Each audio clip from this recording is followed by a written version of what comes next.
I'd like to invite to the stage Gwenola Chambon, who is Chief Executive Officer and Managing Partner of Vauban Infrastructure Partners. Let's have some big round of applause. Thank you. Hi. I just want to tell our audience a little bit about Vauban Infrastructure Partners. It's a leading infrastructure asset manager. It focuses on European core infrastructure investments. It targets predominantly European brownfield mid-market assets. It produces a long-term yield-driven strategy, matching the underlying nature of the assets and long-term commitment to all stakeholder interests through a big focus on creating sustainable value. It's raised over $8 billion across 7 core funds in core infrastructure. It's invested in mobility, energy transition, social infrastructure, and digital infrastructure sectors as well. And it operates in 12 different geographies. Yeah, so it's a beast, and it's great to talk to you as well. Beast in the nicest ways. Beasts aren't bad things. Thanks for coming in, Gwenola. Gwenola, before we dig deep into circularity, we're going to have a great chat. You do a lot of research. Just explain to our audience how you conduct your research and what methodologies you use. Okay, so thank you for actually inviting me here, and I'm delighted. And so effectively, I'm the CEO of the Beast, as you said. So concretely, what we do as an investor, to make a long story short, because you made a very long description, core space for us is effective infrastructure displaying essential services to communities. So we hold the keys to essential services of our society. And so as a long-term investor, what matters for us is to remain sustainable, to remain in a position to produce effective and efficient services. So embedded in our strategy, we had to take actually a forward-looking view on what is going to happen in the future, and that's how all the the brainstorm started initially, trying to figure out what are the things that are going to impact our infrastructure, or actually users, and how to work with the ecosystem. So we initially started working on climate change, as with the aftermath of the IPCC report. It really makes sense that all infrastructure stakeholders should work together collectively to achieve something, because we know that we are going to have a serious impact. Being infrastructure stakeholders, we are major producer of GHG emission, either by constructing them or operating them. We did also analysis on digitalization of infrastructure. It was just after the COVID crisis, and where we all became avatars in a way. So digital was only making sense at that time. And it's true that now we are working on circular economy. So the way we tackle this research are first working with academics to actually go with a top-down approach, having those academics working on the very concept, and then get into the very details of concretely action plan, what can be done, and incorporating industrials, investors. We do incorporate financial people. Also, we incorporate people from European Commission, so public procurement processes, and try to figure out a way of understanding the constraints, the actions, and foster collaboration for that, references of actions which could inspire other actors in the market. And we like to basically be a front runner and try to lead the pack in certain action plan or issues that we want to tackle. That's how the And you referenced the circular economy, so let's dig deeper into that. Why did you decide to launch this study into the circular economy in the infrastructure sector? So concretely now, we all know that the human population are actually overusing their planet, and it's obvious for everybody. And while as an infrastructure asset manager, we have all these infrastructures that are facing the issue of actually construction for new assets, new needs that need to be answered, and are major producer of GHG emission, but also major consumer of materials. So basically, when you look at the figures, global figures of reinjection of material on a secondary basis that has been recycled are very tiny. I mean, we are having the ability to recycle 7.1% globally in the world, when 5 years ago it was 9.2%. So it's shrinking, which is a great challenge, and we have been unable so far worldwide to continue to grow and at the same time to try to reuse our resources, and so the consumption is going the wrong way.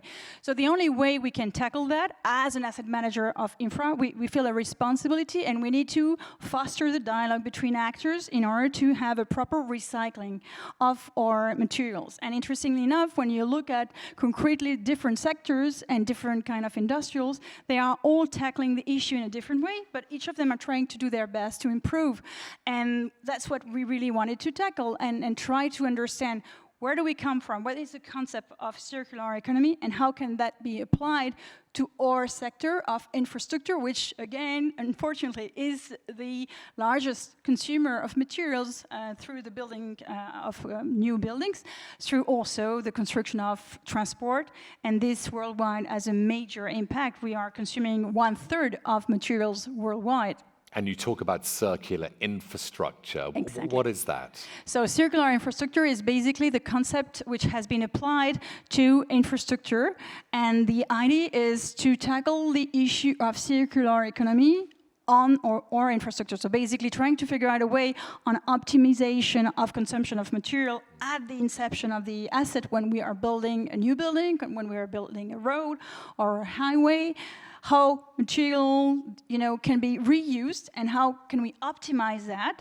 And then afterwards, during the operation of the asset, how can we actually recycle the materials that are used just to maintain the building or maintaining the road, and then how, by reverting this asset in the future to the public entity, can be fostering its efficiency, or on the other hand, when it's the end, can we reuse the material? So basically, use less material, use more recycled material, make it live longer, and be more efficient. That's the very rationale of what we are doing to achieve.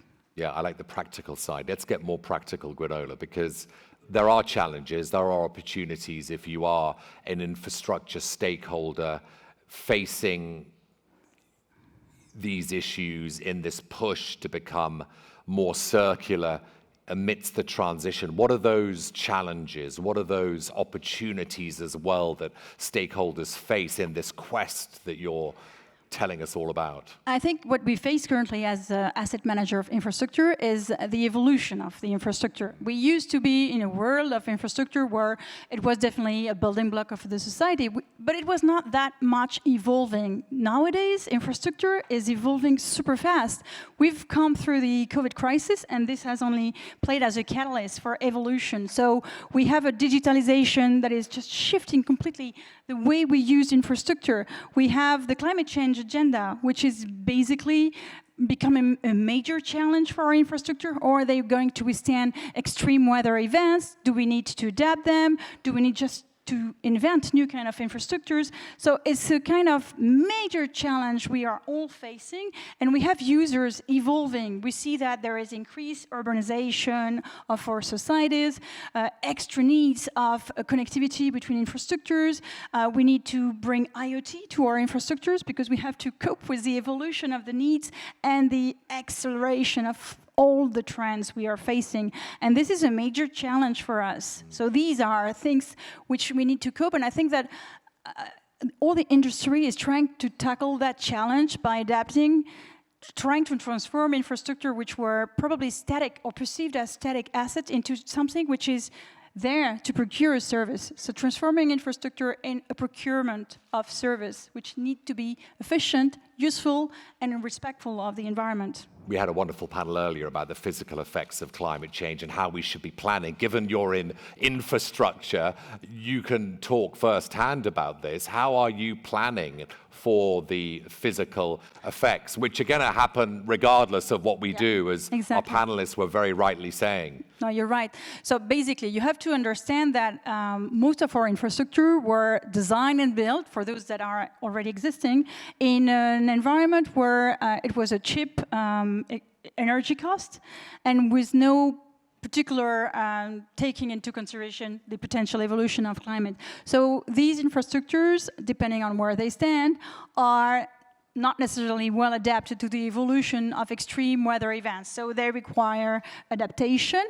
We need to foster their capacity to withstand this kind of extreme situations of events. Rail, for example, are facing difficulties in extreme temperatures, or when there are heavy rains. We all face the same issues on our motorways. So additional maintenance, but evolution of the way we maintain our assets, monitor them. So digitalization is something which helps monitoring and actually having proactive actions on our assets so that we anticipate the evolution and try to take action when it is anticipated to be necessary.